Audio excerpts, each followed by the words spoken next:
Solvency అంటే రుణం తీర్చే శక్తి. చట్టవిరుద్ధమైన పని చేసినప్పుడు, న్యాయ వ్యవస్థలో నేర ఆరోపణ ఎదుర్కొన్నప్పుడు, నీ కొరకు, నీకు బదులుగా నీ స్థానంలో ఇంకొకరు జాయింట్గా నిలబడి నీవు చేసిన నేరానికి, నష్టానికి పరిహారము లేదా రుణము చెల్లించడాన్ని సాల్వెన్సీ అంటారు.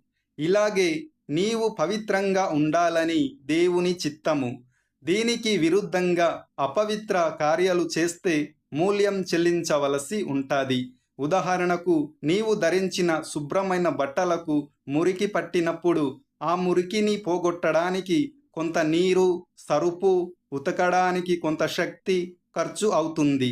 అలాగే నిన్ను మరల పవిత్ర స్థితిలోకి తెచ్చుటకు యేసుక్రీస్తు తన పవిత్ర రక్తము చెల్లించి నేరం చేసిన వాడికి నిర్దోషిగా ఎంచి మారు మనస్సు పొందుటకు మరో అవకాశం ఇచ్చాడు. కావున దీనిని విశ్వాసంతో అంగీకరించి నీ నేరములు ఒప్పుకొని ప్రాయచిత్తము పొందితే నీవు ధన్యుడు. శిక్ష పోతుంది, పాపపు చెరలో నుండి బెయిల్ దొరుకుతుంది.